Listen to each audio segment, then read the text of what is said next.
जब आप लोग इस कक्ष में बैठे हैं, उस समय में इस ध्यान कक्ष का जो वातावरण था, वो आपको क्या महसूस कराया?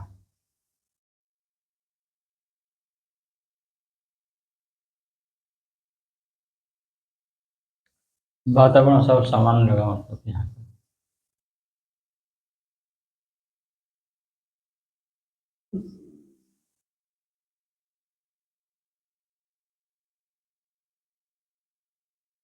कितना देर हो गया आप लोगों को बैठे?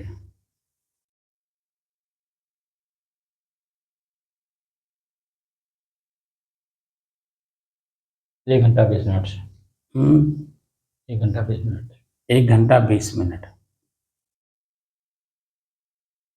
तो हर पल हमारा जो श्वास चल रहा है, उस हर पल के श्वास में क्या मिल रहा है, कुछ अनुभव हो रहा है अब? या मन अभी भी बाहर घूम रहा है? नहीं, सांस पर लगाए थे। हुँ? सांस पर लगाए थे मतलब। एक-एक नहीं बोलिए। हाँ, सुभाष बाबू? बाहर नहीं घूम रहा है। अब श्वास पे ही रहता है हर पल का मतलब चलते उठते बैठते सोते जागते हर समय। क्या मन श्वास पे ही रहता है? व्यवहार करते समय भी, घर पर भी? ध्यान कक्ष में तो आप लोग बैठे हैं, वो तो ठीक है। हर पल का मतलब होता है आप जहाँ हो वहीं पर। जो आप देख रहे हैं, जो दृश्य सामने दिखाई दे रहा है उस पर भी, प्लस अपने श्वास पर भी। तो क्या दोनों पे अपना मन देखता है? जैसे मैं आपको देख रहा हूँ, आप मुझे देख रहे हैं, तो मैं तो अपने श्वास आपको भी देखता हूँ, अपने श्वास को भी देखता हूँ। तो जैसे ही आपका चेहरा, चित्र माने चेहरा, हमारे आँख के सामने पड़ता है, तो हमारे श्वास की गति तेज हो रही है, धीमी हो रही है, या जैसे सामान्य चल रहा था वैसे चल रहा है। तो इससे हमें पता चलता है कि आप कुछ अलग सोच रहे हो। तो आपका मैंने कई बार बताया हूँ ना आपको, बल्कि सुभाष बाबू तो नहीं सुने हैं, लेकिन आप तो सुने हैं ना, कि जो हम लोग सोचते हैं, वो सोच भी वाइब्रेशन करता है, तरंगें उसकी उड़ती हैं। तो दूसरे के तरंगों में हमारी तरंगें जाके टकराती हैं। ये बात बोला हूँ कि नहीं? जी जी। तो जैसे ही हम अपने आँख को खोलते हैं और आप लोगों के चेहरे पर पड़ता है, वैसे ही हमारे श्वास तेज चलता है, मध्यम चलता है या धीमी चलता है, ये हमें पता चल जाता है। तो क्यों तेज चला? तो इसका मतलब है कि हमारा आँख आपके चेहरे पे पड़ा, तो आप कुछ सोच रहे हो और सोच उल्टा रहे हो। और जब उल्टा सोचोगे तो निश्चित है कि आपका जो चिंतन है वो मेरे चिंतन से टकराएगा, तो मुझे भयभीत करेगा, क्योंकि आप उल्टा सोच रहे हो। जो भी आप सोचते हो तो आप जानेंगे क्या सोच रहे हैं, लेकिन जो आप सोच रहे हो तो वाइब्रेशन हो रहा है ना। सोचना भी वाइब्रेशन होता है, तरंग उसकी उड़ती हैं और वो तरंगें दूसरे के तरंगों में जाके टकराती हैं। तो हमारे भी तरंग में आके टकराएगा ना। तो हमारे तरंग में जब टकराएगा, तो मेरा तो पॉजिटिव सोच है, लेकिन आपका निगेटिव सोच है, तो पॉजिटिव में निगेटिव कैसे प्रवेश कर सकता है? पॉजिटिव में निगेटिव नहीं आ सकता है और निगेटिव में पॉजिटिव नहीं जा सकता है। तो आपने कभी कभी देखा होगा, दो चुंबक एक साथ अगर लगाइए तो देखिए फेंकता है। दो चम्मच अगर तो क्या बोलते हैं उसको, चुंबक। चुंबक है। चुंबक जो है, आप ऐसे लगाए तो ऐसे फेंकता है।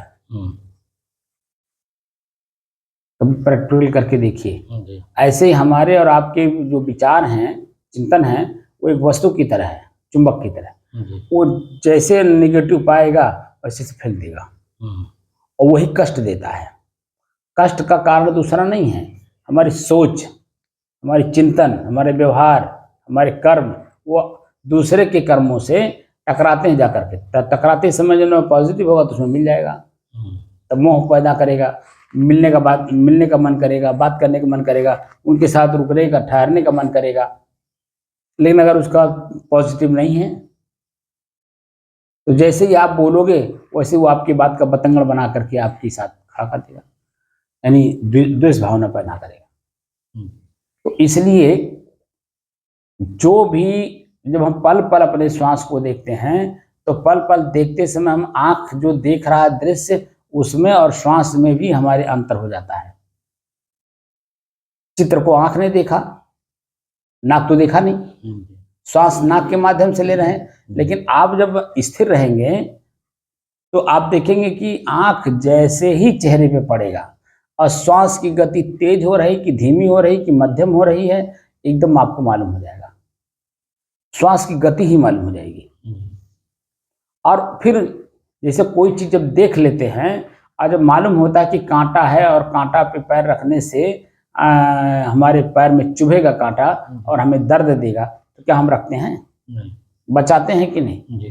तो सेम वही जो अपने आपको वासना से मुक्त करना है, तो जब हर पल अपने श्वास को देखने का अभ्यास करेंगे और अपने इसको स्थिर करेंगे तो वासना कहाँ जागृत हो रही है, किस रूप में जागृत हो रही है, कान का जग रहा है कि आँख का जग रहा है कि नाक का जग रहा है कि जीभ का जग रहा है कि लिंग का जग रहा है, वो ऑटोमेटिक तुरंत बता देता है। और जैसे बताया तैसे मन मस्तिष्क में उसके उपचार भी तो मिल जाते हैं। जैसे कांटा है, आंख ने देखा, पैर तो खाली चलना जानता है, वो तो देखता नहीं, देखता तो आंख है। लेकिन जैसे ही जब आंख पैर को बताता है कि आगे कांटा है तो पैर अपने आप रुक जाता है कि नहीं? रुक जाता है। बच गए कि नहीं? लेकिन आप नहीं, चलते ही जाइए, आंख भले देख रहा हो, पैर चलता ही जाएगा तो कष्ट कौन सा आएगा? हम रोकेंगे तो बैठ रुक जाता है। क्या कर, मनमानी अगर चलते ही रहे, सावधानी नहीं है, सतर्कता नहीं है, अपनी स्थिरता नहीं है, तो आपका पैर चलता ही रहेगा तो कष्ट कौन सा आएगा? तब इसीलिए आंख भी मेरा ही है, वो हमको बताया और हमारा कर्तव्य, पैर भी हमारा ही है, वो तो हमारे चलाने से न चल रहा है। ताकत और बल तो हमने ही दिया है, कोई दूसरा तो दिया नहीं है। तो उसका परिणाम कौन भोगेगा? आंख ने तो हमको बता दिया कि आगे कांटा है, पैर को रोक लो। पैर को थोड़ी बताता है, वो मुझे बताता है। पहले मैंने कहा ना अभी कि आंख देखा और पैर को बताया, लेकिन क्या आंख पैर को बता पाएगा? क्या पैर देख पाएगा? क्या पैर सुन पाएगा? मुझको बताएगा और मैं रोकूंगा तब। तो आंख मुझे बताता है कि आगे कांटा है, तब मैं अपने पैर को रोक लेता हूँ। सब मुझे बताते हैं, आँख कान नाक जो भी सब मुझे ही बताते हैं।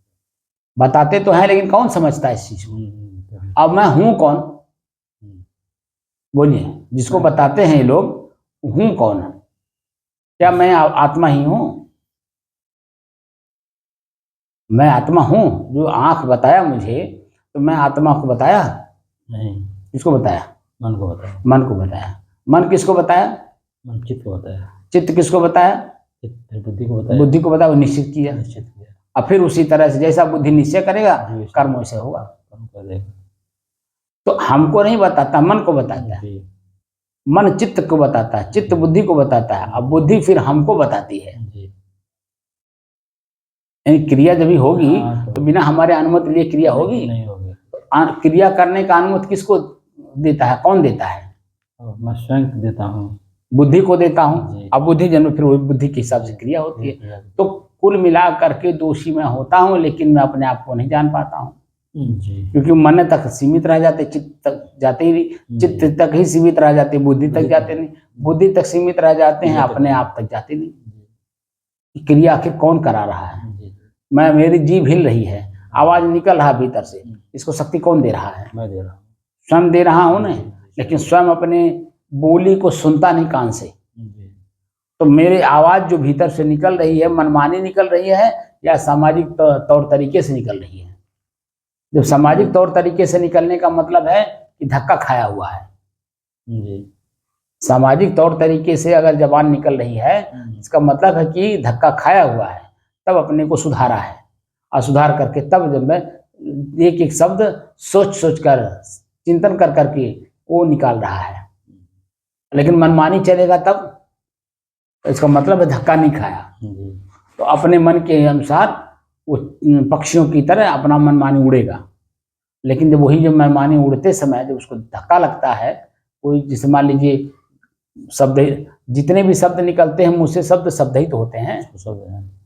अब वो चाहे अच्छे के रूप में, सार्थक के रूप में हो और चाहे निरर्थक के रूप में हो, जो भी निकलता तो शब्द ही तो निकलता है। और निकालता कौन है? मैं ही निकालता हूँ। जी, जी, तो जब मैं मनमानी तरीके से निकालता हूँ, जब ये गाल चाटा खाता है, जी, जी, तब हम अपनी जबान को कंट्रोल करते हैं। जी, लेकिन अगर वही जबान निकला और चाटा नहीं खाया तो और वो उत्साहित होगा कि नहीं? उत्साहित होगा। उत्साहित होगा तो और वही काम करेगा कि नहीं? और आगे चल करके वो कहाँ तक जाएगा कौन पता है। जी, इसीलिए समाज का धक्का खाना भी जरूरी होता है, क्योंकि समाज का मतलब ही होता है सब माने बराबर, आज माने वर्तमान। जी, जो हमारी कीमत है वही आपकी कीमत है, जो आपकी कीमत है वही इनकी भी कीमत है। सब एक दूसरे की अगर पूरक बन जाए, कीमत समझ जाए तो पूरक बन जाएंगे। जी, और जब पूरक बनेंगे तो कोई किसी को कष्ट देगा? नहीं देगा। कोई किसी को चोरी करने की, कोई किसी का चोरी करेगा? कोई किसी के साथ छिनैती डकैती, नहीं, माने जितने भी अभद्र काम है सब कोई करेगा किसी के साथ? नहीं, ये जो कण कण में भगवान है, ये जो बताया जाता है, उसका रीजन क्या है? इसीलिए कि भगवान हर जगह है, इसीलिए तुम गलती ना करो। गलती करोगे तो भगवान वही जन्म में आपको दंड दे देंगे, क्योंकि हर कण में भगवान है।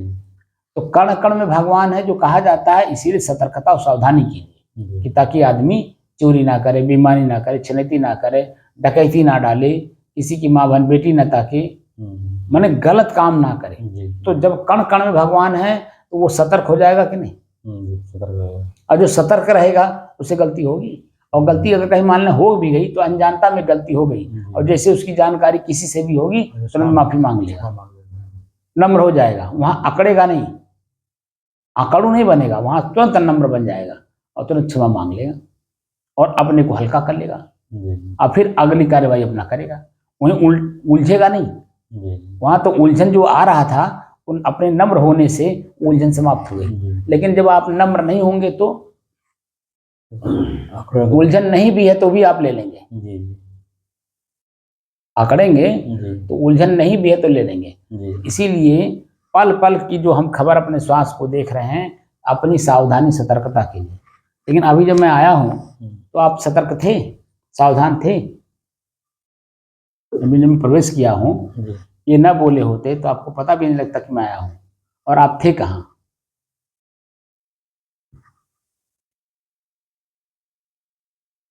बताइए आप कहाँ थे?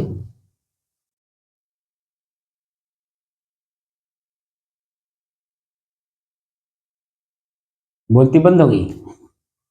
और अभी आप कह रहे थे मैं पल पल श्वास को देख रहा हूं, क्यों बोलती बंद हो गई? मैं आपको सतर्क कर रहा हूं, जब गुरु के सानिध्य में आप मोक्ष नहीं प्राप्त कर पा रहे हो तो मनमानी तरीके से कोई कर पाएगा? आप बताओ। ये जो वीडियो हमारा जाता है, लोग सुनते हैं, वो आपको डांटता हुआ देख करके खुद जन वो लोग डर गए, फोन नहीं कोई करता है। अब बता दीजिए, जब सानिध्य में रह करके, और वो भी परखत खरी पर खावत खोटी, कोई बच्चा बता दीजिए पढ़ना चाहता है, वो तो डर बस पढ़ता है, या तो घर वालों का डर या तो मास्टर का डर। अगर डर ना रहे तो पढ़ पाएगा? बोलिए, अपने लक्ष्य को प्राप्त कर पाएगा? जो लक्ष्य वो मान लो अफसर बनना चाहता है, आईएएस बनना चाहता है, डॉक्टर बनना चाहता है, वकील बनना चाहता है, साइंटिस्ट बनना चाहता है, अगर उसके शरीर में डर न रहे तो बन पाएगा? बोलिए। और आप यहाँ मोक्ष प्राप्त करना चाहते हैं, अब मोक्ष क्या मनमानी मिल जाता है? गुरु का सानिध्य लेने का मतलब क्या होता है कि वो तरीका जानते हैं और तरीके से आपको जो है ऐसा मोक्ष दे देंगे, दिलवा देंगे कि आप जो आप कल्पना कर रहे थे मोक्ष का, उसमें और वर्तमान में कितना अंतर है वो तुरंत समझ जाओगे। लेकिन जब चेतना में रहोगे तब ना, चेतना में रह करके काम करने से सतर्कता और सावधानी रहती है, वहाँ अवचेतन अवस्था नहीं आने पाता है, वहाँ चेतना रहती है। तो अभी आप जब मैं आया हूँ तो आप अवचेतन अवस्था में थे। आप मुझे सब मैं क्या कह रहा हूँ? अभी मैं जब बोला हूँ तो आप सीधे झूठ बोल गए कि नहीं कि मैं श्वास को पल पल देख रहा हूँ? बोलिए। नहीं तो देखता था सब। फिर मैं क्या कह रहा हूँ? जी उस समय तो आ गया था। अपनी गलती क्यों नहीं स्वीकार करते? स्वीकार तो कर रहे हैं साहब। हाँ, तो गलती स्वीकार करोगे तभी उसमें सुधार होगा। लेकिन ये गलती पूरी मैं साल भर से आपको केयर करा रहा हूँ, लेकिन आप फिर भी नहीं अपने मनमानी तरीके से जा रहे हो। आप बता दीजिए, मनमानी चलने से तो सभी लोग मनमानी चल रहे हैं, अब मोक्ष किसको मिल गया बता दीजिए जरा। जो हम लोग संत लोग हैं वो तो इतने सतर्क सावधान होने के बाद भी मोक्ष नहीं मिल पा रहा है, और आप लोग तो जिनमें जहाँ सावधानी सतर्कता जान ही नहीं रहे हैं वहां कैसे आपको मोक्ष मिल जाएगा, आप बताइए। और चाह रहे हैं मोक्ष मिल जाए, सदैव के लिए हम दुखों से छूट जाएं, तो सदैव के लिए दुखों से छूटने के लिए वैसे उपचार भी करना पड़ता है। मैं छोटे छोटे एग्जाम्पल दे करके आप लोगों को बड़ी बड़ी बात समझाना चाहता हूँ, लेकिन छोटी बात नहीं समझते तो बड़ी बात कहाँ समझेंगे। खेती जो है आप करते क्यों हो, अपने को पहले समझे कि मैं गरीब क्यों हूँ, मैं गरीब क्यों हूँ वो पहले समझा गया। आज जब समझ लिया गया तो उसका उपचार क्या है। गांव में मैंने देखा है जिसके पास खेती नहीं है वह दूसरे का खेती ठेका पर या अधिया पर लेकर के अपने को अमीर बनते हैं धीरे धीरे, जो कि उनके पास कोई भी संसाधन नहीं है लेकिन फिर भी उसी में लगे रहते हैं, और जो भी पैदावार प्रथम बार होता है उसी से आगे बढ़ते जाते हैं। और जिसके पास खेती है वो उसका क्या दशा है, सैकड़ों बीघा खेती है परती पड़ा हुआ, ये भी मैंने देखा है। बता दीजिए कौन सा वो होशियारी का काम कर रहे हैं। हमारे यहाँ ठाकुरों का जमीन है, आज भी खलंगा उनका है, सब मैदान के रहने वाले हैं, और जब मैं वहाँ देखता हूँ कि जो लोग तो एक्टिव हैं उनकी खेती अच्छी हो रही है, जनता भी उनके साथ है, और जो लोग अपने मनमानी तरीके से चल रहे हैं उनका न कोई खेती बढ़िया से हो पा रहा है न जनता उनके साथ है। आप खाली मन से कल्पना करके क्या अमीर बन जाओगे बोलिए, या कोई आपको अमीर बना देगा, क्यों बना देगा कोई अमीर, जब सभी हम ही हैं, सभी लोग हम ही हैं, और हम ही जो कल्पना जिस तरह से मैं कर रहा हूं कि हमको कोई लाके दे दे, ऐसे तो सभी लोग कर रहे हैं और इसीलिए दुखी हैं। मैं जो भेड़ की चर्चा कर रहा था कि भेड़ जो हम लोग भेड़ बन गए, भेड़ हम लोगों को लोग अपने वो बाड़ा में दोब दोब करके रखे हैं। वो दोब दोब करके क्यों रखे हैं, क्योंकि हमने उनका कर्जदार हूं मैं, इसीलिए वो मुझे दोब दोब के रखे हैं, उनका मैं कर्ज खाया हूं, वो तो मैं भी स्वतंत्र, लेकिन कोई हमको क्यों दबा के रखा, क्योंकि वो हमको कभी खिलाया है, और जब तक वो अपना पूरा अदा नहीं करा लेगा तब तक हम स्वतंत्र हो नहीं पाएंगे। हमारी खुद की एक चाचा थे, मैंने चाचा ही लगते थे, हमारे बाबा दो भाई थे, एक बाबा के हमारे पिताजी थे, दो भाई लोग, और एक बाबा के तीन लोग। तो तीन में जो सबसे छोटे थे वो जो जमुरिया गांव देख रहे हैं, मैदान से जब उतर जाइए तो जमुरिया पड़ता मेरे गांव से पहले, जो वो नदी पड़ती है ना वो बूढ़ी राप्ती, उसी के बाद जैसे पहला गांव पड़ेगा वो जमुरिया पड़ता है। वहीं जमुरिया में एक पांडे जी के यहाँ हमारे चाचा छोटे वाले वो हरवाही करते रहे, और कई बार जो मैं उनको वहां से छुड़वाने की कोशिश की, लेकिन जब कर्जा उनका जबरदस्त खाए हैं, जब मुझे पता चला तो अंत में भी मुझे संदेशा दिलवाए कि जब मुझे ले चले अपने पास, और यहाँ मैं नहीं रहना चाहता हूँ, क्योंकि अपार कष्ट सह रहे थे। लेकिन मैं जब उनको ये देख लिया कि उनका कर्जदार हैं तो मैं उनको लाया नहीं, मैं कहा नहीं, उनका कर्ज उनका पूरा अदा कर लेने दीजिए, क्योंकि जब वहां से यहाँ आएंगे, क्योंकि इनकी बुद्धि काम करती नहीं, बुद्धि नहीं काम करती थी, तो मैं ले भी चलूँ तो वहाँ शांति से रहें, फिर भाग करके वहीं जाएंगे, क्योंकि उनका वो कर्जदार है, इसलिए कर्जा पूरा कर लेने दीजिए, तब जब मैं ले आऊँगा या शरीर छूटेगा तो स्वतंत्र हो जाएंगे। अंत में उन्हीं के घर उनका शरीर भी छूटा और नाना कष्ट सहे, और रखे थे वो जन्म मजदूरी पर, लेकिन उनको मजदूरी भी नहीं मिलता था, शुद्ध भोजन भी नहीं मिलता था, और मेहनत खूब करना पड़ता था। इसका मतलब है कि वो कर्जा उनका खाए थे, और मैं उनको वहाँ से निकालने की कोशिश किया, क्योंकि उनकी शादी भी नहीं हुई थी, बच्चे भी नहीं थे, क्योंकि बुद्धि नहीं थी, शुरू से ही बुद्धि नहीं थी। तो इसका मतलब हुआ कि उनके जबरदस्त कर्जदार थे, जितने लोगों को कर्जदार थे वहाँ जाकर के उनको काम करना पड़ा। मैं जब से उनको देखा हूँ बचपन से, तब से दूसरे के घर हरवाही करते हुए उनको देखा है। तो मतलब वो जबरदस्त जन्म है, जिसका कर्जा खाए थे उनके घर जा करके उनको करना पड़ा। और ये बात मुझे अनुभव हुआ जब अपनी वृत्तियों को मैं पढ़ने लगा तब। इसी नाते मैं किसी का एक दाना नहीं लेता हूँ, क्योंकि कर्जदार हो जाऊंगा मैं। क्योंकि भजन में किसी की जरूरत नहीं है, वहाँ अपनी शक्तियों का जरूरत है। हमारे पास शरीर में कौन सा अंग है जो हमारे पास ना हो?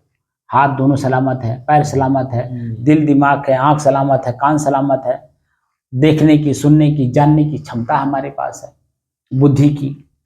तो हम क्यों किसी का खाएं? जब कर बहिया बलापनी छाड़ पराई आस, और जाके आगन नदिया बह सोखस मर की आस। नदी बहने का मतलब होता है कि धारा, आपकी हर प्रकार की धारा सक्षम है, तो क्यों हम किसी का खाएं? तो इसीलिए चेतन अवस्था में जब श्वास को देखोगे, अभी तो श्वास को दिखा रहे हैं ना, कर्म को नहीं पढ़वाया ना अभी। आंख से कौन सा कर्म कहाँ कहाँ गलती किए हो, जब पढ़वाने लगूंगा तो आपने भाग जाओगे। कान से कहाँ कहाँ जन्म आपने गलती की है, जीभ से बोल बोल करके कहाँ, ये तो मोटी मोटी, मन से सोच सोच करके आपने कहाँ कहाँ गलती की है, सोच सोच करके, जान जान करके, समझ समझ करके आपने कहाँ कहाँ गलती की है।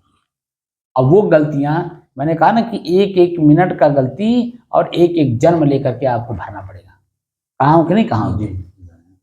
तो अभी तो श्वास को पढ़ने में जब आप चेतन अवस्था में चले जा रहे हैं, अभी कर्मों को कैसे पढ़ेंगे? ऐसे ही मोक्ष मिल जाएगा क्या? बोलिए, खाली कह देने से, खाली आंख बंद कर लेने से हमारा मोक्ष हो गया? हम साधु बन गए, 32-33 साल मुझे साधु जीवन में आ गया, क्या मैं मोक्ष प्राप्त कर लिया? मैं अपने आप से प्रश्न करता हूं, क्या मैं मोक्ष प्राप्त कर लिया? क्या मैं मोक्ष में स्थित हो गया? हमारी आंखें वर्तमान में जो देखती हैं वो भी संस्कार बनता है, और पहले का जो संस्कार बैठा हुआ है वो तो वैसे ही क्या वैसे ही है। इसीलिए तत्काल देखते हुए भी अनदेखा करना पड़ता है, जानते हुए भी अनजान बनना पड़ता है, समझते हुए भी नासमझ बनना पड़ता है। वो कबीर साहब की साखी है कि समझ बूझ जड़ हो रहे, बल तज निर्बल होए, कहीं कबीर ता संत का पलन पकड़े को। हम आप लोगों को वो चीज कला सिखा देना चाहते हैं, सब कुछ समझिए, देखिए, जानिए, लेकिन ऐसे रहिए कि मैं कुछ नहीं जानता। आपकी अपनी भीतर की स्थिति जब बन जाएगी ना मजबूती के साथ, अपनी स्थिरता का, तो बाहर कुछ भी हो, किसी भी तरह का कुछ हो, हमारे अंदर में वो प्रवेश करके हमें प्रभावित नहीं कर सकता। पहली बात तो अंदर प्रवेश नहीं करेगा, और जब प्रवेश नहीं करेगा तब प्रभावित क्या करेगा हमें? तो हमारी स्थिति मजबूत होगी। स्वरूपी स्थिति, स्व में स्थित होना है। स्व भी एक पदार्थ है, और उस पदार्थ, ठोस पदार्थ में, क्योंकि अपने घर में, जैसे मोटी मोटी चीजें ले लीजिए, अपने घर में आकर के आदमी कितना निश्चिंत होकर के सोता है। अब मैं जो लेट हुआ हूँ, लेट होने का कारण था कि एक लड़का आया हुआ है वहाँ से, आगरा से, नहीं, हाँ आगरा ही है, आगरा से आया है, और भी मोटरसाइकिल से 550 किलोमीटर चल के आया है। शाम को 7:30 बजे पहुंचा हमारे पास, 7:40 के आसपास। और उसके पहले जो एक लड़का है मेरे पास रहता था, उसका नाम योगेश, तो उसने जो है हमारे पास फ़ोन किया था 3:45 बजे कल शाम को, कहा कि एक लड़का जा रहा है और शाम को आपके पास रुकेगा, सवेरे फिर वो बिहार चला जाएगा, उसको बिहार जाना है। आया है, देखा हूँ, उसको देखते ही मुझे दर्द आ गया कि 550 किलोमीटर चल के आया मोटरसाइकिल से, और दूसरे कम से कम हमको लगता है कि 50-60 किलो का वजन भी लेके आया, कपड़ा लिया हुआ था, अपना व्यापार करने के लिए जा रहा था। ठीक, अब बताइए वो कितना थका होगा। मोटरसाइकिल चला के 550 किलोमीटर आ रहा है, तो हरारत कितनी हुई होगी उसको देखते मुझे दर्द आ गया। तो पहले मैंने कहा कि कमरा खोलो, थोड़ा रेस्ट करो पहले 1 घंटा। मैं उससे पूछा कि भोजन वगैरह, तो कहा रोटी तो है, सब्जी खराब हो गई, सब्जी कहाँ फेंकूँ, तो उसको वो तो फेंक दिया। तो मैं उसको कहा अच्छा ठीक है, मेरे पास दाल है, सब्जी है, और अचार का मिर्चा है, ले करके खा लेना। तो मैं कहा पहले सो जाओ 1 घंटा, थोड़ा रिलैक्स हो जाओ, तब आराम से भोजन करके फिर सोना। तो वैसे मैंने किया। तो जब भोजन करने के पहले 1 घंटा सो लिया तो थोड़ा हरारत खत्म हुई, फिर उसके मैं जगाया भी नहीं उसको, तो अपने खुद जागा और जाग करके फिर मेरे साथ बैठ के भोजन किया। अब भोजन जब कर लिया है फिर सोया। अभी जब जाने लगा, अभी मैं आने लगा हूँ तो उसको पूछा हूँ कि कितने बजे जाओगे, तो कहा मैं अभी निकल जाता हूँ। उसी नाते हमें देर हुई, तो उसी में मैंने पूछा कि रात को नींद कैसी आई। तो उसने कहा महाराज जी हमें पता ही नहीं चला कि कब सुबेरा हो गया। तो जब अपने में स्थित हो गया तो उसको बाहर का कुछ ज्ञान है, और शरीर अपने आप में बैलेंस हो गया कि नहीं हो गया। और उसको कोई डर है मेरा सामान चोरी हो गया, या मैं कहाँ सोया हूँ, किसके यहाँ सोया हूँ, हमारे साथ क्या दुर्व्यवहार हो सकता है, कुछ उसको मन में कल्पना है। तो जैसे उसके अंदर में कुछ नहीं है, वैसे मेरा भी चित्त उसके प्रति जो में एकदम सावधान था कि नहीं भाई उसकी सुरक्षा करना हमारा दायित्व है। तो हमने गेट के बगल में जो कमरा है वो कमरा दे दिया। देखा कोई है तो हाँ, चल रही। तो हमने वो कमरा दे दिया उसको। अब कमरा दे दिया तो मैंने कहा कुंडी अंदर से बंद कर लेना, आराम से सो। तो जैसे कुंडी बंद किया होगा निश्चिंत हो गया होगा, और निश्चिंत होकर के जब सोया तो रात में एक बार भी नहीं वो जागा, सवेरे ही अपने आप जागा। तो अपने आप में जाने के लिए खुद की सारी चीजों से अपने आप को मुक्त होना पड़ता है, चाहे वो दैवी शक्ति हो चाहे आसुरी शक्ति हो। दोनों शक्तियों से परे जाने के बाद तब हम अपने आप में स्थिर रह पाएंगे। अभी तो लंबा यात्रा करना है। अभी तो 1072 आज 72 दिन हुआ, इसका कोई महत्व नहीं है। कोई महत्व नहीं, महत्व है कि हम अपने आप में कब स्थित हो रहे हैं। तो अभी लंबा यात्रा करना है, और लंबी यात्रा में हम जगह जगह आपको रोक रोक करके दर्शन करा रहे हैं कि ये देखो इस पॉइंट पे ये चीजें हैं, इस पॉइंट पे ये चीजें हैं। कल मैंने क्या पूछा आप लोगों से, चेतना तो रहती नहीं, चेतना रहती जो मेरी बात को सुनते तो उस पर एनालिसिस करते। पूछा गया था मतलब कि बताइए प्रैक्टिकल करके, मतलब जो है क्या बताइए, क्या पूछा हूँ, उदाहरण देकर मतलब बताइए क्या हुआ था फिर। क्या इसका उदाहरण देना है कि कौन ऐसी चीज है जो कि सबको मतलब मंजूर होती है। प्रमाण है। प्रमाण। हाँ, कौन सा ऐसा प्रमाण है कि जो सर्वमान्य है, जी। सभी लोग उसको एक स्वर से स्वीकार करते हैं। जी। तो तीर्थों में जाना, मंदिरों में जाना, स्नान करना, क्या ये सर्वमान्य है? अगर सर्वमान्य होता तो वो वही हम सब कुछ होता, फिर अलग से तर्क देने की जरूरत नहीं थी। और बार बार आप वहां जाते, और बार बार जाने पर भी जब आपको वो चीजें मिला जो आप खोजने गए थे, नहीं मिला ना, तभी तो दूसरे जगह फिर हम लोग देखते। क्योंकि जब किसी में भी आस्था जगती है और आस्था के साथ हम जब वहां जाते हैं, और जब हम हमारे ही आस्था के साथ जब खिलवाड़ वहां होता है तब हमारे मन में खिन्नता होती है कि नहीं होती है। तो हमें दूसरे जगह क्यों जाने की जरूरत पड़ती? क्योंकि वहां हमने देखा कि हमको हमारी चीजें नहीं मिली, तभी तो हम दूसरे जगह गए। दूसरे जगह गए वहां भी हमारी चीजें नहीं मिली, तीसरे जगह गए, चौथे जगह गए, अंत में जाते जाते मन खिन्न हो जाता है, कहीं नहीं जाएंगे, कुछ नहीं करेंगे।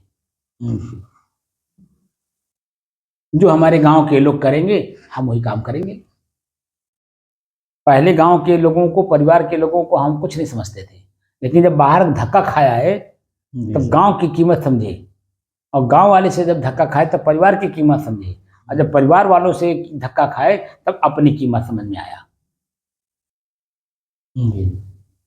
और जब अपनी कीमत समझ में आया तो अपने शरीर का कीमत समझ में आया। अपनी समझ में नहीं आया, अपनी शरीर की कीमत समझ में। और जब शरीर से धक्का खाए तब अपनी कीमत, तब मन की कीमत समझ में आया। और जब मन से धक्का खाए तब चित्त का, और जब चित्त से धक्का खाए तब बुद्धि का, जब बुद्धि से धक्का खाए तब वहीं लास्ट में आ करके घूम करके आए अपने आप में। कितनों आदमी जगे, कितनों काम करे, लेकिन अंत में जब जाता है, देखता है, देखते देखते, सुनते सुनते, बोलते बोलते, करते करते तब थक जाता है। तब सब कुछ त्याग देता है।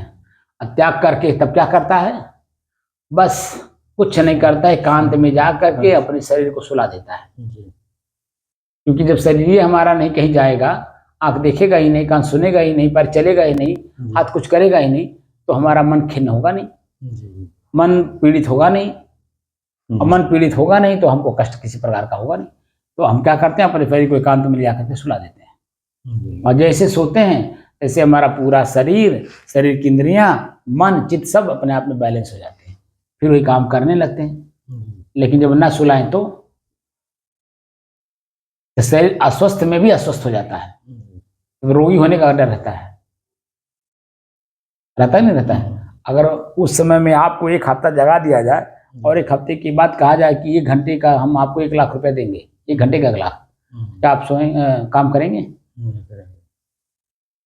लेकिन शुरू में ही आप सोए करके उठ रहे हो और आपको काम करना है, आपसे कहा जाए काम करिए, 10 रुपए में भी कर लेंगे।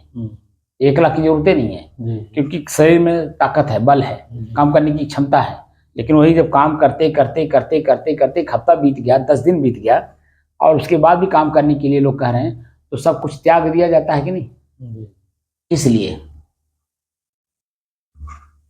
सब कुछ किस लिए त्यागा जाता है? ताकत नहीं रह जाती, अपने आप को सुरक्षित करने के लिए, अपने कमी को दूर करने के लिए। हमारी शरीर की क्षमता कमजोर हो गई, तो कमजोरी को दूर करने के लिए हम सब कुछ को त्याग देते हैं। तब जाकर के जब खूब नींद लेते हैं, भरपूर नींद लेते हैं। अभी हमारे गांव के भैया हैं जो हमारा सब कुछ देखते हैं गांव में, वो भी 15 दिन के लिए गए थे चारों धाम, इधर पूरब साइड में। तो 15 दिन तक लगातार चलते रहे, बस चलती रही, जगह जगह रुकती रही, बस में बैठने की सीट थी, सोते रहे। लेकिन जब घर आए हैं 15 दिन के बाद, तो 24 घंटा लगातार सुतवे किए हैं। क्यों? क्योंकि उसमें सोने का भी जगह था, मैंने बैठने का जगह है तो सोने का, उसमें बैठे बैठे नहीं सो लेता आदमी बस में। लेकिन क्यों आकर के 24 घंटा सोए? नहीं, पूरा शरीर अस्वस्थ रहेगा, शरीर अस्वस्थ रहेगा। क्योंकि वहां पर चेतना में रहे ना, चौकन्ना रहे, बस कहाँ पहुंची, कहाँ उतरना है, क्या काम करना है, क्या देना है, क्या लेना है, तमाम तरह का दिमाग वहां चलाना है। शरीर भी ऐसे काम की, जगह जगह का थकान लगा। तो जब घर पे अपने आप में आए, 24 घंटा लगातार सोए, अपने घर आए तो लगातार। ऐसे ही जब हमारी इंद्रियां हमको जब थका देंगी, तब हम अपने आप में स्थिर होंगे। और हम इंद्रियों को थकाने का प्रक्रिया में आपको ले जाना चाहते हैं। तो पहले इंद्रियों को देखो, जानो, समझो, और कौन कौन सी गलतियां कहाँ कहाँ हो गई। जब गलती देखोगे ना, तो व्यथा उत्पन्न होगी अपने अंदर में, खुद के अंदर में व्यथा उत्पन्न होगी। व्यथा माने पीड़ा, कि मैंने क्या क्या गलती की है, और एक एक गलती का एक एक जन्म लेकर के हमें जाके भरना पड़ेगा। मैंने उदाहरण दिया ना अपने चाचा का, वो मर गए, मुक्त हो गए वहां से। जब तक मरोगे नहीं, शरीर को छोड़ोगे नहीं, तब तक उससे मुक्त नहीं हो पाओगे, क्योंकि पूरा जन्म आपको वहां जाकर के उसको भरना पड़ेगा। तो सिहरन हो जाती है, महाराज इतना भय लगने लगता है कि कैसे बचें इससे। भय उत्पन्न होता है भीतर में, चेतना आ जाती है, वहां नींद नहीं आती। फिर आपको पता नहीं कैसे नींद आ जाती है, क्योंकि चेतना में रहते नहीं, अपने कर्म को देख नहीं रहे। तो कर्म को तो वाहवाही में किए जा रहे हैं। अभी भी सतर्कता और सावधानी नहीं है। हमारी आंखें क्या क्या काम कर रही हैं, हमारा कान किसको किसको सुन रहा है, हमारा मन कौन कौन सी बात सोच सोच करके काम कर रहा है, किसको अपना मान रहा है, किसको पराया मान रहा है, किसको हित मान रहा है, किसको दुश्मन मान रहा है। ये अभी मन अभी उस चीज को पकड़ नहीं पा रहा है। श्वास को देखने का मतलब क्या है? अपने कर्म को पढ़ना, अपने इंद्रियों के कर्मों को पढ़ना। और जब तक हम अपनी चीज को पढ़ेंगे नहीं, भय होगा नहीं, उससे भागेंगे नहीं। अब भागना ही जो है हमारी स्थिति मजबूत होगी। ये तो 15 दिन गए, घूम करके आए चारों धाम, और चारों धाम में जब वहाँ जो अपना जो था उन्होंने अपना किया, लेकिन उधर से जो प्रतिक्रिया मिली वो धक्का मिली। तीर्थों में भी लोग जाते हैं ना, कहीं पैसे ही छिनैती हो जाती है, कहीं मुठरिया गठरी लेके कोई भाग जाते हैं, तमाम तरह के कष्ट होते हैं। उसको जब देखा जाता है तो फिर दोबारा तीर्थ में जाने का मन नहीं करता है। हर तीर्थ कहते हैं, हर तीर्थ बार बार और गंगा सागर एक बार। क्यों? अब तो गंगा सागर गए ही होंगे, जी। क्यों एक बार कहते हैं? इसलिए कहते हैं कि सारी नदियों के पानी जाकर के समुद्र में मिल जाता है, सब तीर्थों का जल जो है जाकर के वहीं पहुंच जाता उसके अलावा और कुछ नहीं है वहाँ। है। और वहाँ कहाँ है? समुद्र है वो। गंदगी, दूरी, समुद्र, कष्ट, पीड़ा जो झेलते हैं लोग, उसी को देख करके कहते हैं कि सब तीर्थ बार बार, गंगा सागर एक बार। ऐसे नहीं कहा गया है। जी। वहां जा करके जो देखा गया, प्रत्यक्ष कष्ट को जो देखा गया, पीड़ा को जो देखा गया, अपने कर्म को जो देखा गया, उस पे कहा गया कि सब तीर्थ बार बार, गंगा सागर एक बार। ऐसे नहीं कहा गया है। जी। हर तीर्थों में जाइए, गंदगी कम है, लेकिन वहां सारी नदियों का कचरा लेकर के वहां पहुंचता है, जी। तो कचरा वहां जो फैला हुआ दिखता है कि नहीं, फैला हुआ दिखता है जी। चारों तरफ से, और उसी में नाक सिकोड़ करके जाना पड़ता है, क्योंकि चारों तरफ जो आदमी धर्म करने जाता है वो सात्विक विचारधारा का जाता है। सात्विक मतलब भक्त आदमी जाता है, लेकिन वहां जब मछली चारों दिशा में देखता है, तब कहीं चाय पीने का मन नहीं करता होगा। वो सब चीजें, उन सब चीजों को पढ़ करके कहा गया कि सब तीर्थ बार बार, गंगा सागर एक बार। बात समझे कि नहीं? जी। और खाली गंगा जल वहां पहुंच गया, ऐसा समुद्र पवित्र हो गया, उसका मतलब नहीं है वहां पर। यहीं आप इलाहाबाद में जाइए, गंगा कितना दूषित है। जी। तो हर जगह से पानी उसी में गिरता, गंदा। तो फिर हर जगह की गंदगी उसी नदी में बह रही है, जी। और हर गंदगी जब लास्ट में जाकर के वहां फैलती है, जी। जी। और उसी गंदगी में से चलना पड़ता है। जी। वही गंदगी को देख करके लोगों ने कहा कि हर तीर्थ बार बार, लेकिन गंगा सागर एक बार। क्यों? गंदगी देख करके, बस खाली एक मान्यता है, इस वजह से वहां जाना है, बाकी तो दोबारा नहीं आना है। वहां कोई जाके बसता नहीं है, वहां के लोग जो है वही भर बसते हैं खाली, बाकी यहाँ और जगह के लोग जाके वहां नहीं बसते हैं। बल्कि अन्य तीर्थों में जाइए तो हर प्रांत के लोग आपको मिलेंगे, बसे हुए, मकान बना करके रहते हुए, ठीक है। लेकिन गंगा सागर में हर जगह का प्रांत चीज नहीं मिलेंगी, दूर दूर मिलेगा। जो दूर दूर में शहर हैं वहां जरूर मिलेंगे आपको, लेकिन जहाँ पे गंगा सागर है वहां आपको अन्य लोग नहीं मिलेंगे, वहां के अपने ही लोग मिलेंगे। मछली मारते हुए, बस आता है, गन्हाता है, दुर्गंध आता है, आंख से देखने पर जो पैर कहाँ रखें, तमाम तरह की गंदगी देखता है आंख, नाक सूंघता है, पैर चलता है, पेट भूखा ही रहता है। अब बता दीजिए, इसी नाते जब हम अपनी गंदगी को देखते हैं तो अपने घर लौटते हैं। शरीर में कितनी गंदगी है, कौन से अंग से बता दीजिए सोना चांदी या सुगंध निकलता हो अपने शरीर से। श्वास को देखने का मतलब अपने शरीर को पढ़ना, शरीर के इंद्रियों को पढ़ना, इनके कर्म को पढ़ना। तो हम कौन सी गलती किए हैं, कहाँ किए हैं, किसके साथ किए हैं, वो गलती हमें उसके साथ फिर वापस जाकर के देना पड़ेगा। और तो इसीलिए दोबारा ना हो, पहले तो हो चुका हो तो आकर के देना पड़ेगा, लेकिन अब दोबारा ना होने पावे कि जन्म जन्म जन्म जन्म आकर के हमें कर्म लेना पड़े, वो तो जन्म लेना ही पड़ेगा। जो गलती हो चुकी है, जो गलती हो चुकी है, उस गलती का एहसास करने के लिए या गलती का समाधान करने के लिए उसके साथ जन्म लेना पड़ेगा, आकर के अदा करना पड़ेगा। लेकिन फिर से गलती ना हो, आपसे गलती ना हो, जब तक हम इस शरीर में हैं तो शरीर ही हमारे गलतियों का घर है। पहले गलती की है तब आज शरीर धारण किए हैं, और शरीर से हम मुक्त होना चाहते हैं कि दोबारा ना मिले, इसलिए अपने कर्म को पढ़ना पड़ता है। कर्म को पढ़ करके आगे बढ़ते हैं। तो प्रत्यक्ष प्रमाण जो होता है वो सर्वमान्य होता है। तो प्रत्यक्ष प्रमाण हम दुखी हैं, क्यों दुखी हैं, इसी का तो निराकरण करना है, हम दुखी क्यों हैं तब। और उसका निराकरण कैसे करेंगे, बिना जन्म देखे जाने समझे। बोलिए, आप अपने शरीर में भूख देखा, पेट जो है हमारा, पेट पीठ सटा, कष्ट सहे, और कोई हमको कुछ दिया नहीं एक दाना, और दिया भी तो हमारे ऊपर ऐसे दे रहा है, मालूम पड़े हमारे ऊपर एहसान कर रहा है, और एहसान सचमुच जो करता भी है क्योंकि आपके पास कुछ है नहीं, तो कितनी बार वो जन्म एहसान आपके ऊपर करेगा, एक बार दो बार, बार बार तो नहीं करेगा। क्यों?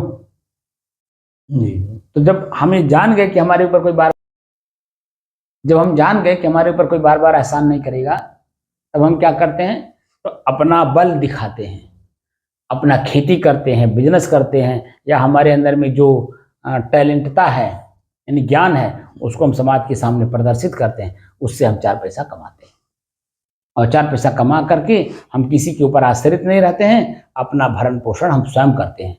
और अपना भरण पोषण करते हैं तो साथ साथ में जो परिवार है उसका भरण पोषण कर लेते हैं।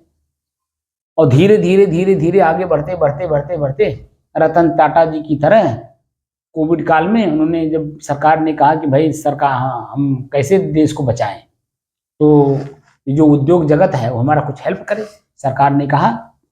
तो बिना हिचक पीयूष गोयल कल बोल रहे थे, मैंने यूट्यूब पे सुना कि पीयूष गोयल ने कहा कि हम जैसे रतन टाटा जी से कहा कि भाई देश में आफत आई हुई है, उसमें आप लोग सहयोग करिए। 1500 करोड़ रुपए का तुरंत उन्होंने कहा कि आपके साथ हमारे लोग मिलकर के जनता का हित करेंगे। 1500 करोड़ रुपया, बोलिए, जो कि उनके न बीवी हैं न बच्चे हैं। उनके बीवी बच्चे कौन हैं? उनके जो अपने कार्यकर्ता हैं, उनको अपना वो परिवार मान लिए थे, इसीलिए वो सबको हित करते हुए पूरे देश का हित किया उन्होंने। 1500 करोड़ रुपए तुरंत जब सरकार को उन्होंने कहा कि जब आपके लोगों के साथ हमारे लोग मिलकर के काम करेंगे, क्योंकि भाई आपके पास मान लीजिए नहीं कोई चीज हो, हमारे लोग हैं, हमारे पास सामान भी है, तो सामान लेकर के प्रस्तुत रहेंगे। जहाँ पैसे की जरूरत है वहाँ पैसा दिया जाएगा, जहाँ सामान की जरूरत है वहाँ सामान लेकर के लोग प्रस्तुत रहेंगे। जहाँ काम करने के कार्यकर्ता कम होंगे, हमारे कार्यकर्ता हैं, काम करेंगे। सब लोग देश सेवा में लग जाएंगे। आप तो लगे ही हैं, हम लोग भी लग जाएंगे देश सेवा में। तो देश सेवा का मतलब क्या हुआ? जो गरीब से गरीब लोग हैं उनका हित होगा। अमीर तो अपने पास है, अपने घर में है, इसी में रह रहा है, लेकिन जो गरीब है, जो खाली सुबह से शाम तक मेहनत करता है, शाम को मेहनत करके रोटी ला के खाता है बना के, उसके लिए कैसे क्या हित होगा? वो कैसे जिएगा?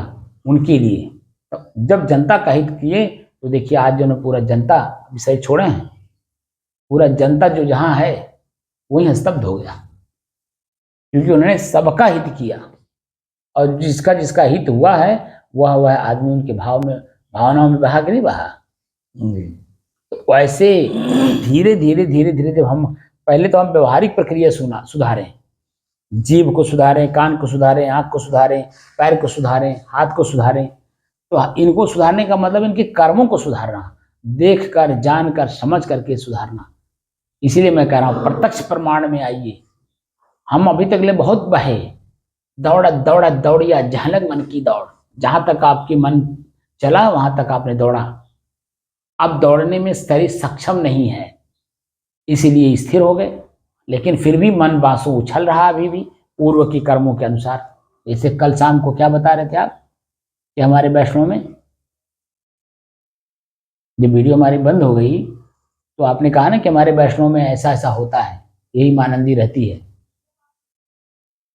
कुछ बोले थे आप? वही राम वाला बताए थे। हाँ, बस वही दशरथ पुत्र राम को मानी, वही आपके वही राजा है, वही राम है, और वही उन्हीं का आपको भजन करना है, वही भगवान है, वही भगवान है, यही बताया गया। लेकिन उसके अलावा भी भगवान हैं, और भगवान कौन है? उस भगवान हमारा शरीर है, ये तो आज आप जान पाए ना। तो प्रत्यक्ष प्रमाण आए कि नहीं आए? तो वो प्रमाण छूटा कि नहीं छूटा है? तो जो प्रत्यक्ष हो, जो उसको हम देख सकें, जान सकें, समझ सकें, हम उसमें स्थित हो सकें, वही तो प्रत्यक्ष माना जाएगा। तो प्रत्यक्ष प्रमाण हमारा विवेक है। विवेक की कसौटी पे जो खरा उतरे वह हमारे लिए प्रमाण असली माना जाएगा, और वो सर्वमान्य होता है। बच्चा से बूढ़ा, जवान, रोगी निरोगी, सभी लोग उस चीज को मानते हैं। पूरे विश्व के लोग उसी चीज, जैसे नेचर, अंग्रेजी में नेचर कहते हैं, हिंदी में प्रकृति कहते हैं, और उर्दू में कुदरत कहते हैं। शब्द का अंतर है, लेकिन वो क्या बोल रहे हैं? जो हम बोल रहे हैं वही वो भी बोल रहे हैं। हम प्रकृति कह रहे हैं, वो कुदरत कह रहे हैं। वो अल्लाह कहते हैं, हम भगवान कहते हैं। All in one, all in, Allah का मतलब होता है अंग्रेजी में ऑल इन वन, सब का मालिक एक, जिसको हम लोग कहते हैं। वो कौन है? हमारे शरीर में तो सब हैं, आँख, कान, नाक, हाथ, पैर, पीठ, इनका मालिक कौन? मैं स्वयं समझ। हुआ कि नहीं हुआ? ऑल इन वन, सबका मालिक एक भगवान। भगवान का मतलब सबके जनैया, शरीर के जनैया, जानने वाला। इसीलिए चेतना में रहिए, चेतना में रह के काम करिए तो हर बात समझ में आएगा। और जब बात समझ में आएगा तो अपने खुद आप उसको दूर करेंगे, क्योंकि समस्या समझ में आ रहा है। और समस्या का समाधान कोई दूसरा करेगा तो अपने समस्या का समाधान करेगा, आपकी समस्या का समाधान नहीं करेगा। जैसे समस्या आई, भूख लग गया, तो हमको भी भूख लगती है, आपको भी भूख लगी, इनको भी भूख लगी, तीनों जनी को भूख लगी, तो तीनों जनी अपने अपने थाली में बैठेंगे या दूसरे दूसरे थाली में बैठेंगे? अपने पे थाली में बैठेंगे। बोलिए। और अपने स्वयं के पेट में डालेंगे कि नहीं डालेंगे? तीनों जनी बराबर बैठेंगे कि नहीं बैठेंगे? जी। भूख तीनों जनी को लगा है, तीनों जनी बैठेंगे एक लाइन से, और तीनों के सामने अलग अलग थाली आएगी कि नहीं आएगी? आएगी। क्या एक आदमी के खा लेने से तीनों जनी का समस्या समाधान हो जाएगा? ऐसे ही मानसिक रूप से सब बीमार हैं, कोई नहीं बचा है। सब जो अपने आप में स्थिर नहीं है वो सभी लोग जो है बीमार हैं। और अपनी बीमारी को कौन खत्म करेगा? स्वयं करना पड़ेगा। और स्वयं जब तक करेंगे नहीं तब तक वो समस्या का समाधान होगा नहीं।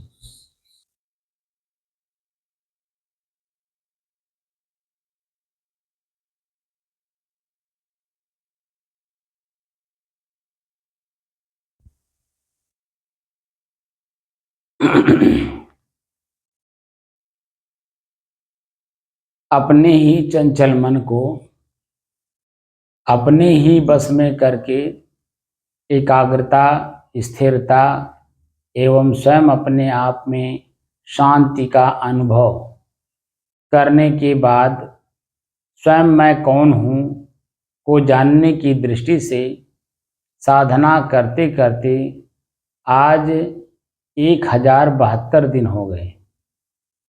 तारीख 14 अक्टूबर सन 2024, दिन सोमवार, प्रातः काल का समय।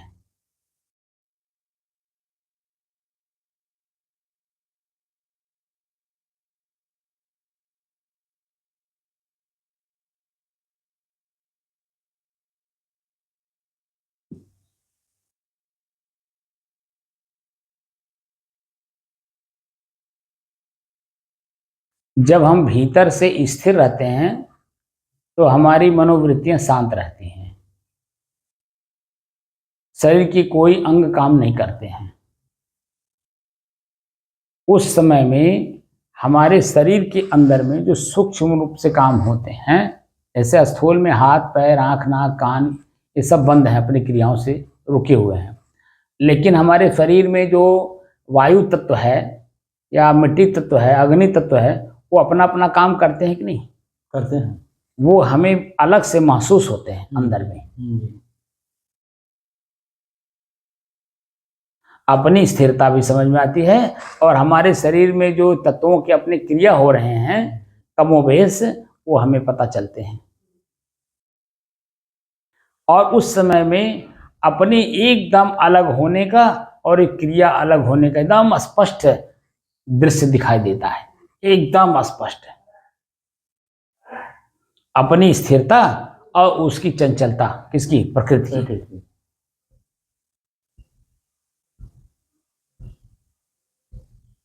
अभी देखिए, परसों मैं चावल खा लिया, और जो कि चावल जल्दी मैं खाता नहीं हूँ, तो चावल खा लिया, चावल खाने से गैस बना दिया, और वो गैस अभी भी हमें महसूस करा रहा है। हमारे शरीर में पूरा हमारा पेट टाइट किए हुए है और पेट के अंदर में गुड़गुड़ गुड़गुड़ की आवाज हो रही है, और एकदम स्पष्ट मालूम पड़ता है कि अलग हो रहा है, क्रिया ही अलग हो रही है।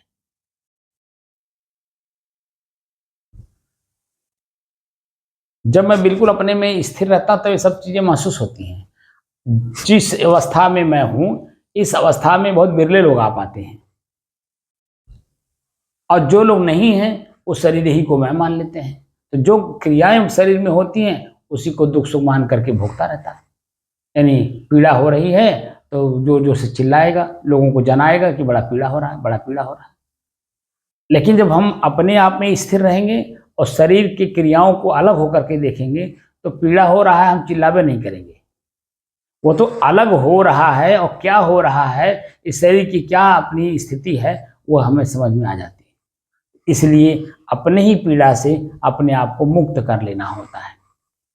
वो जो मैं एक बार बताया था ना आपको कि बम्बई में मैं जब विद्यार्थी था तो किसी हॉस्पिटल में दिन में पहुंच गया, थोड़ा वाला वो जो चुत्तर पे फोड़ा हुआ था इतना बड़ा, और उसमें कीड़े बजा रहे हैं, और वो आदमी हंस रहा है। और उसके हंसने और उसके फोड़ा को देख करके मैं गैस खा करके वहीं बेहोश हो गया, गिर पड़ा वहां पे। आधे घंटे बाद मुझे होश आई तो पता चला कि मुझे जो है वहाँ के डॉक्टर्स नर्स जो है हमको दवा और वो सब चीज़ें ट्रीटमेंट कर रहे हैं होश में आने के लिए। और जैसे होश में आए उन लोगों ने प्रश्न किया कि कैसे आए हो, कौन हो तुम, किसके साथ आए और कैसे आए, तमाम तरह के प्रश्न करने लगे। और मैं जब बताया तो मुझे तुरंत गेट के बाहर कर दिया गया, और जिस लड़के के साथ हम गए थे वो लड़के का पता ही नहीं। अब गेट के बाहर जब हुए तो अब जाए कहाँ जाए, क्योंकि मुझे दिशा ही नहीं मालूम। तो फिर अंदर घुसा मैं, और वहाँ जा कर के डॉक्टर साहब से हमने बताया, तो डॉक्टर साहब किसी के सहारे मुझे हमारे घर तक छुड़वाए।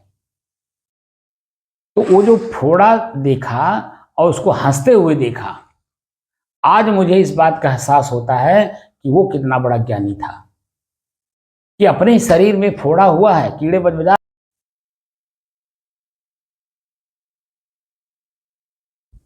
आज वो स्थिति मुझे महसूस होती है कि वो किस अवस्था में था, कि शरीर से कितना ऊपर उठ चुका था, कि शरीर के उसके दर्द, शरीर के उस अंग में उसके दर्द हो रहा है, शरीर के पार्ट्स में, लेकिन उसको अपने आप में महसूस नहीं हो रहा है। कितनी अपनी ऊंचाई ले गया होगा अपने शरीर की आसक्ति से, ऊपर उठाया होगा कि नहीं जी। और यही हम लोगों को एक छोटा सा कांटा गड़ता है और चिल्लाते हैं खूब जोर जोर से। इसका मतलब है कि शरीर में चीनी पानी की तरह हम लोग घुल गए हैं। अब हमें अपने को और शरीर को अलग अलग करने के लिए थोड़ा सा मेहनत करना होगा, उसको कहते हैं वैराग्य। वैराग्य को अपने जीवन में धारण करना होगा, यानी वैराग्यवान बनना पड़ेगा।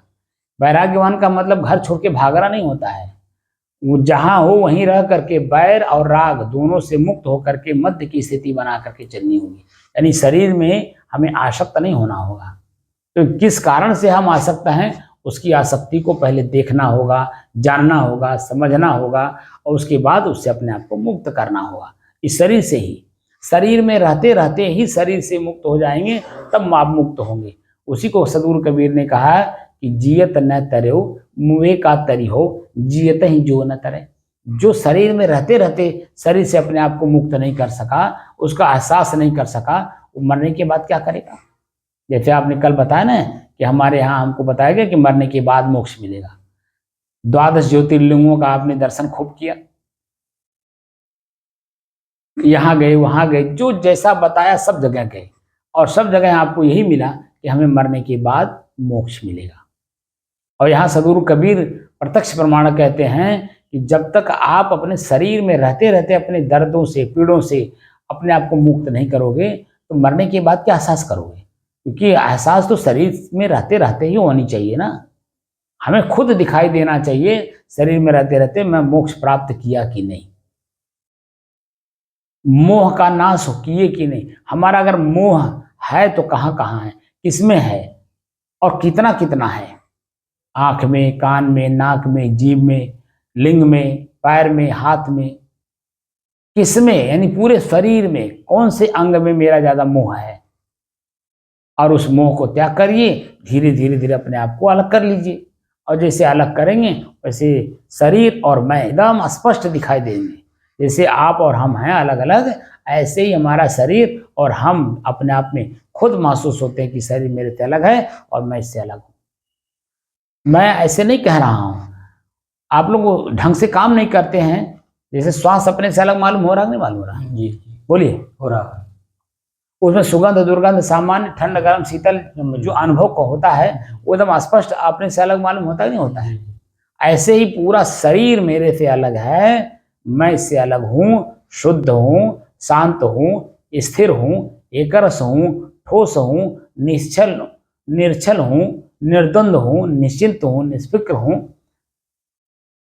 जब एहसास हो जाएगा तो अपने आप आपको एकदम बिल्कुल अपने आप में आप स्थिर रहेंगे। सारी अपनी चीजों जिसमें आप आसक्त थे उसकी आसक्ति टूट गई, आसक्ति टूट गई, आपका मोक्ष हो गया। ऐसी काम को करना मुंह से कहने में तो बड़ी आसानी लग रही है, लेकिन उसको करने में जो मेहनत लग रहा है, ये तो मैं बैठ करके खाली बता रहा हूं आप लोगों को, लेकिन अभी कर नहीं रहे हैं। और जब करने लगेंगे, एक एक श्वास को जब देखना शुरू कर देंगे, यही श्वास हमसे अलग है, आ रहा है जा रहा, आ रहा जा रहा है, ऐसी की वजह से मैं शरीर में आसक्त हूं। इस श्वास के कारण ही मैं आसक्त हूं, और किसी कोई कारण नहीं है। श्वास की आसक्ति टूटी, शरीर की आसक्ति टूट जाएगी। तो हर श्वास को जब हम पढ़ते हैं तो कौन से में हमें आनंद की अनुभूति कराता है, सुख की अनुभूति कराता है, निर्द्वंदता की, निश्चलता की, कहाँ पीड़ा, कहाँ दुख, तो कहाँ दर्द। तो उससे क्या पता चलता है कि मैं दोनों नहीं हूं, और दोनों से अलग एकदम शांत, कोई चंचलता मेरे में नहीं है, और अपने आप में एकदम स्थिर हूं।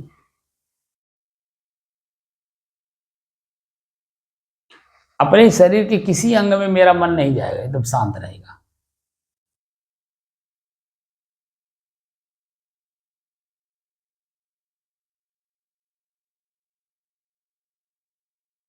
आभास होगा, लेकिन चींटी काटने जैसा, जैसे चींटी काटती है ना हल्का सा, उसी तरह से आपके बड़े से बड़े पीड़ा आपको अपने शरीर से अलग एकदम चींटी काटने जैसा आपको दिखाई देगा, और कुछ नहीं दिखाई देगा। अब बाकी अपने आप में आप शांत।